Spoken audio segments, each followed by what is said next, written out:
dries up. I'll begin with these questions.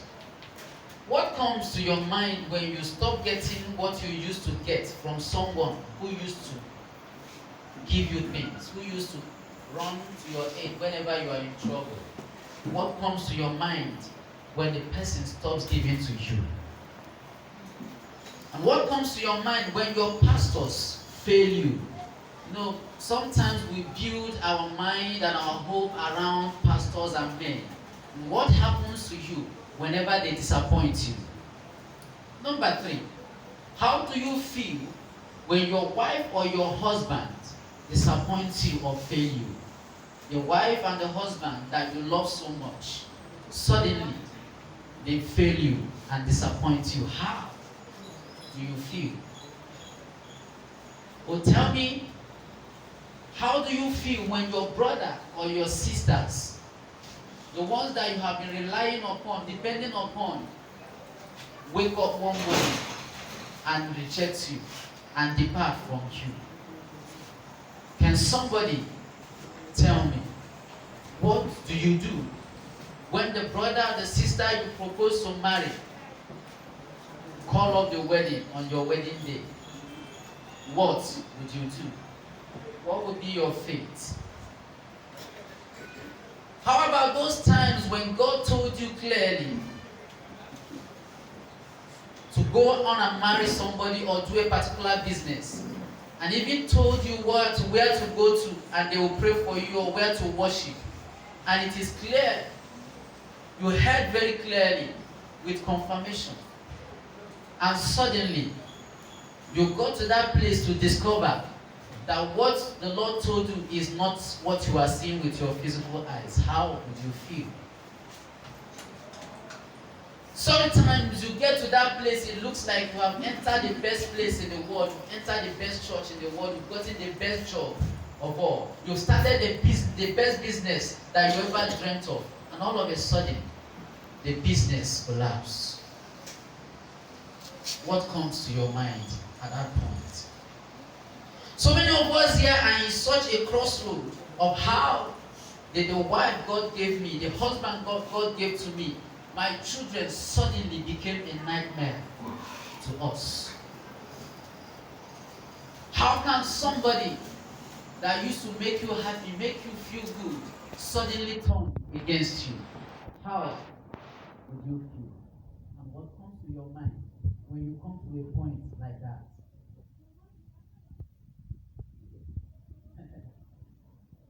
I thought that the book of Proverbs chapter 10 verse 22, Proverbs 10:22 says that the blessings of the Lord maketh rich and it addeth no sorrow. Am I correct? And it comes with no suffering. So why are we still suffering as God's children?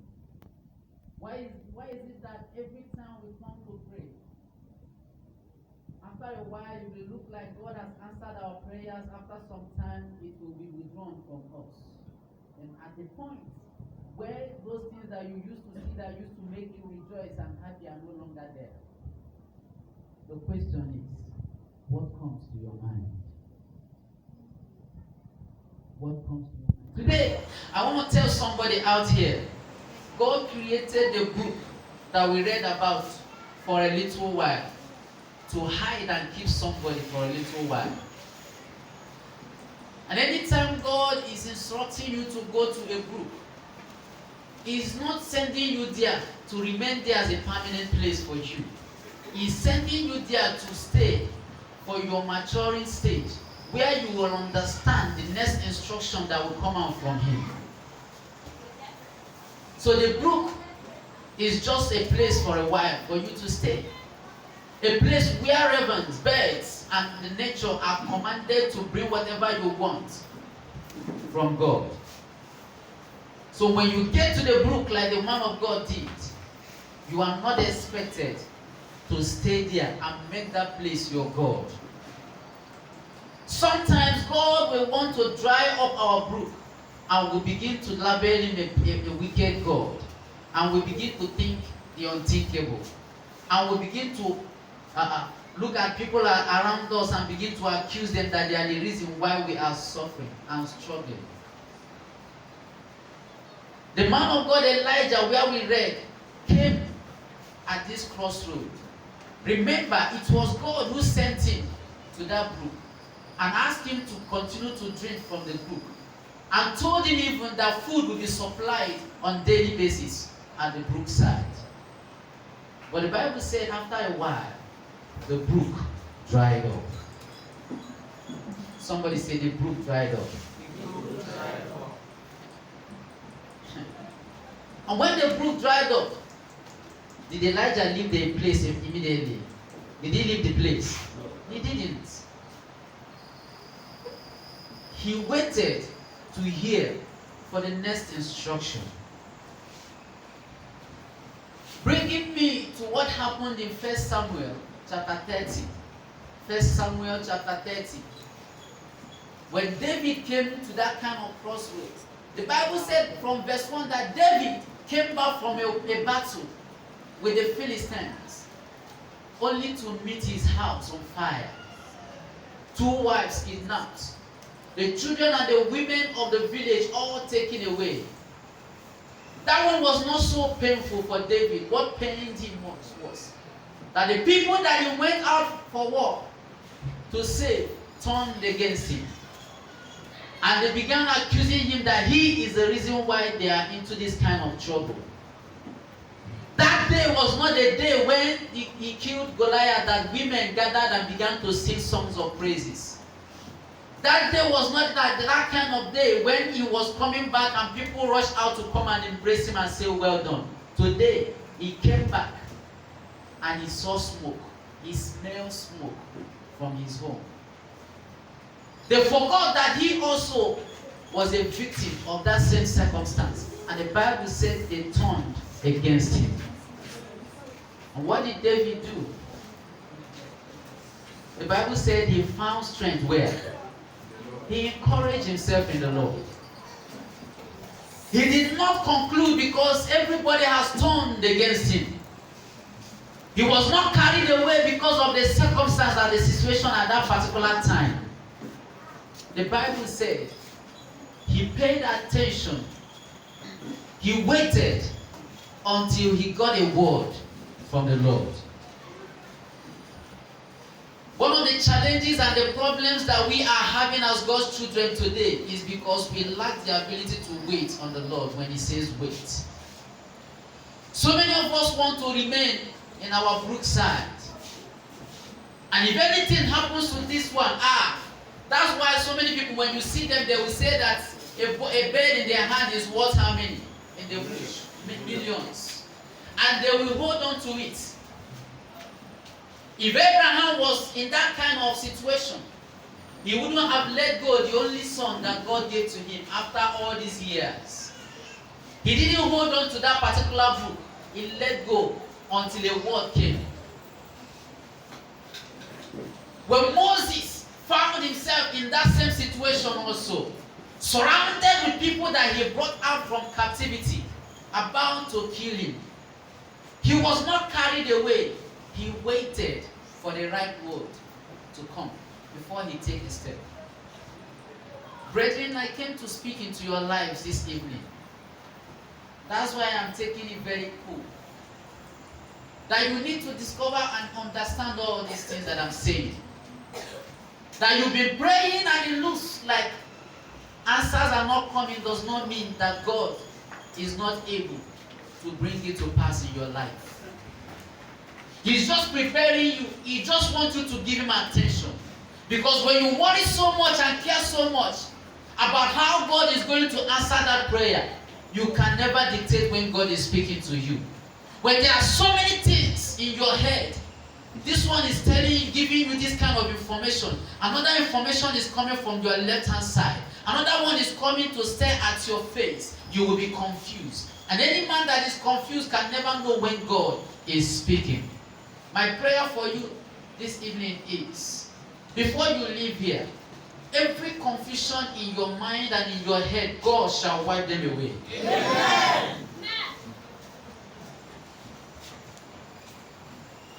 So God is expecting somebody to pay attention. You want to speak to somebody.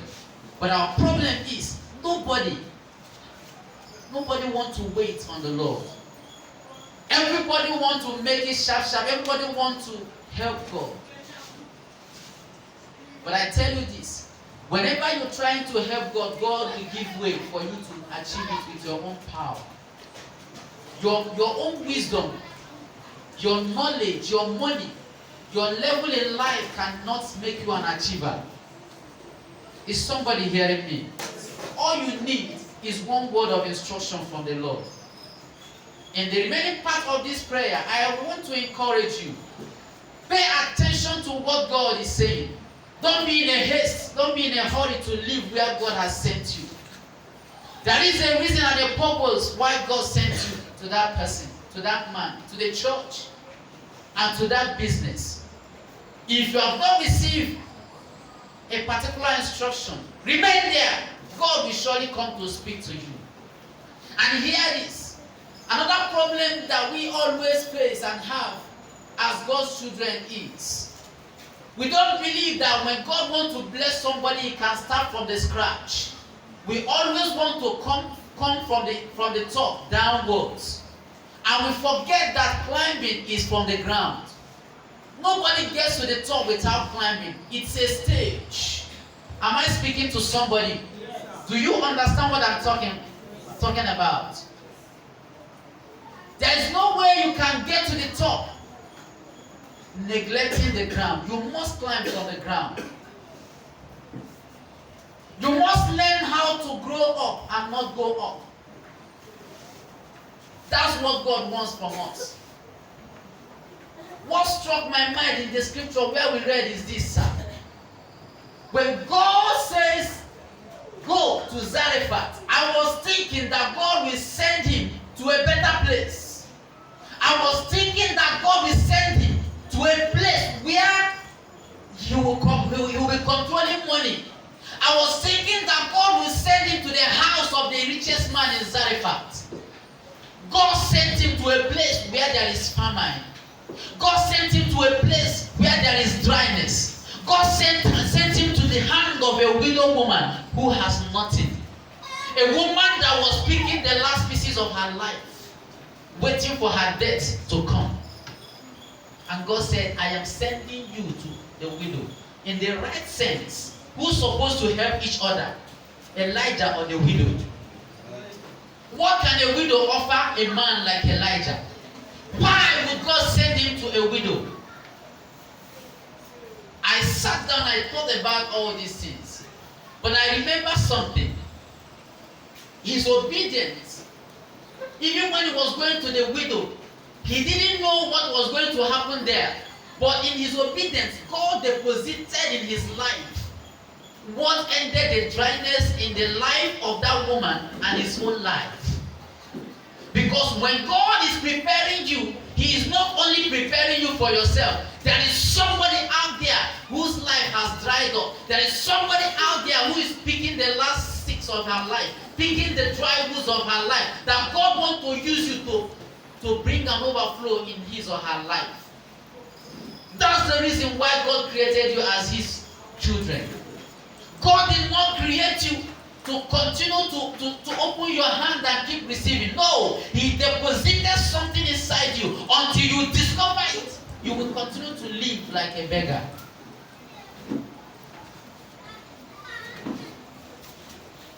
And God sent him to the worst place, from a place of flowing to a place of dryness.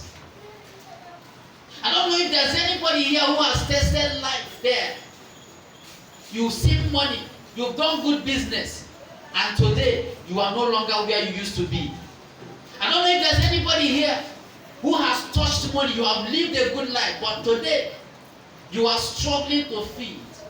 Yes, your brook might have dried up, but after this prayer, God is sending you to a place of better overflow. Yeah! That's what God said I should tell you. You are going through your experience of brook dryness now doesn't mean that God doesn't know what to do for you. But He is seeking your attention. He's seeking what?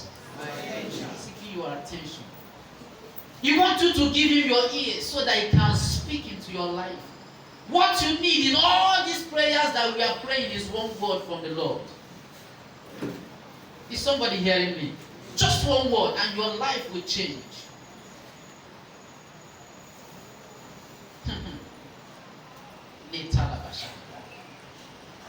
I am here to tell somebody today, God created the brook to hide you but for a while. There is something bigger than the brook ahead of you. Are you hearing me? Yes. In the book of John chapter 16, John 16, 12 to 24, Jesus told us that there is much more I want to tell you, but you can't bear it now. You can't do what? Yeah. You cannot handle it now. In verse 12 of that John 16, he said, this means that the brook is a place of maturing into the level of bearing hard times and pain while waiting for the Spirit of truth. Because Jesus went on telling us in verse 13, he says, when the Spirit of truth comes, he will guide you into all truth. He will do what? Guide you into all. He will guide you into all truth. And Jesus went on telling us that he will not speak on his own, but will tell you what he has heard. He will tell you about the future. He will tell you about what? The future. Meaning that God is sending you to the brook to wait for the next instruction before you move or you miss his plans for your life. The Spirit, if he comes and meet you there waiting, even when the brook is already dried up, he will give you a word that will take you to another state of greatness in disguise. Because where God sent Elijah was a place of greatness in disguise.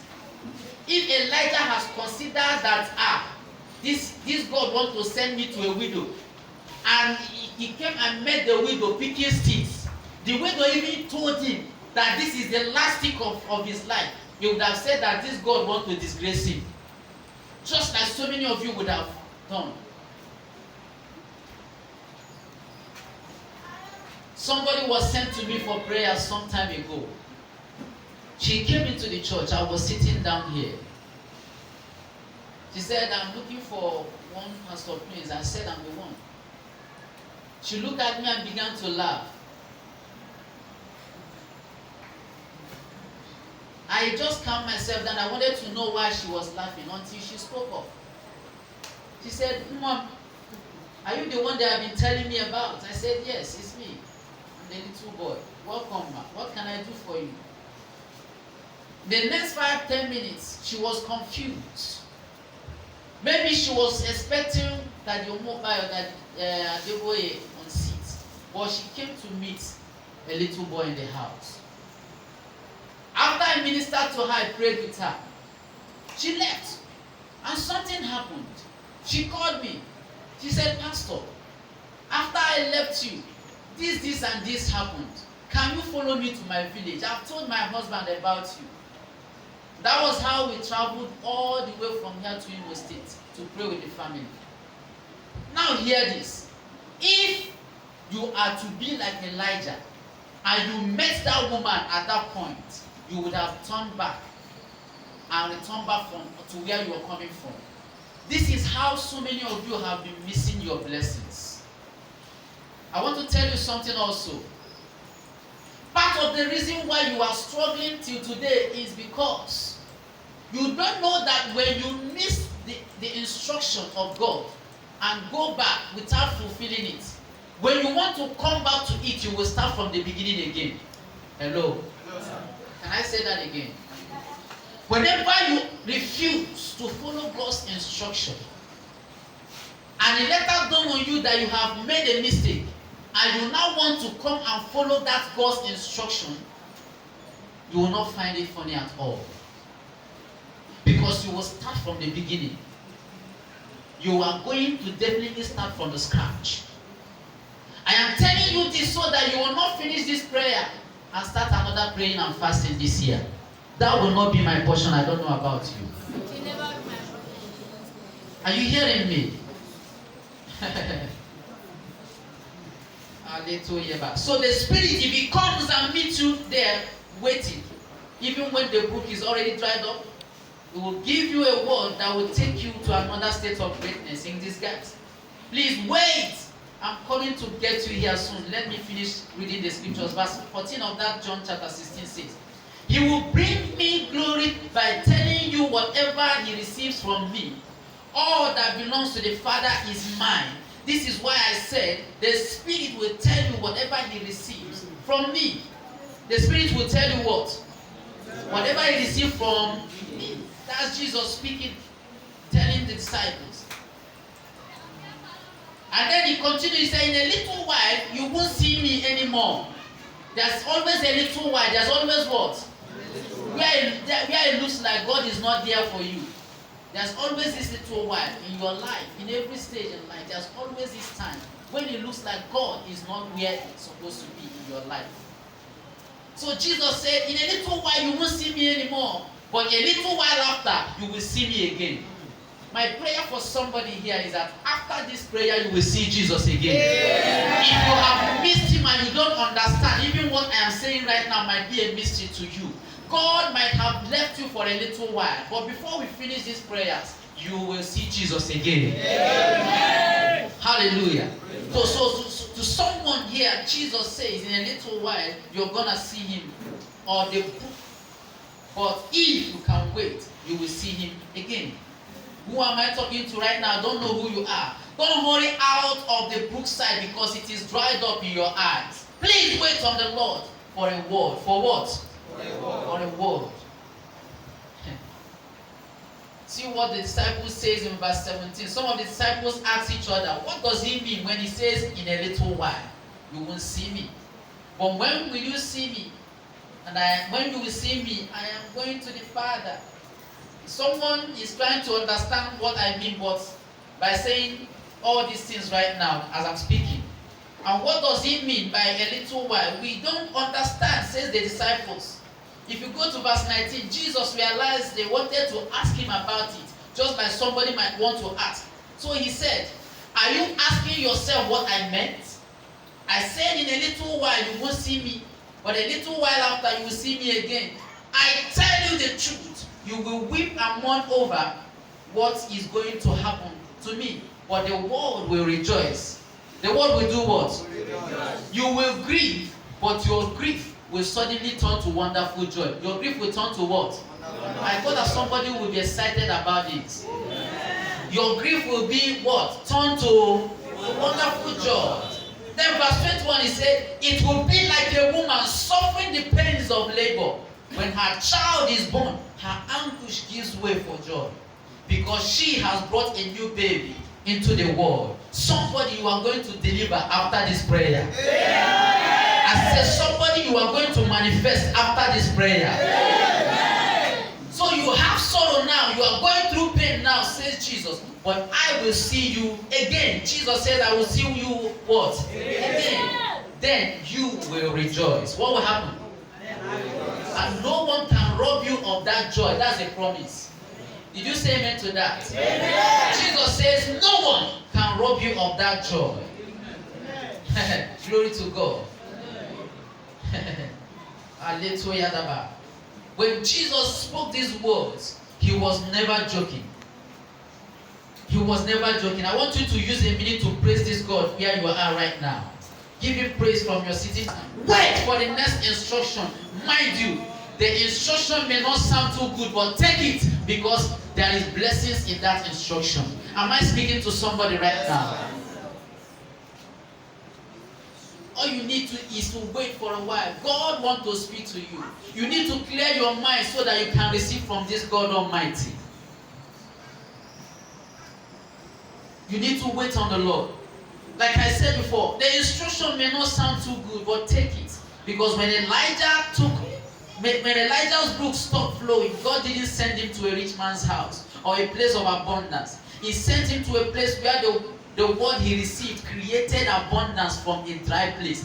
May the word of God that you are receiving from this altar create a flow in every dryness in your life. Amen. In the name of Jesus Christ. Amen. May the word of God from this altar create a place of abundance in your destiny. Amen. In the name of Jesus Christ.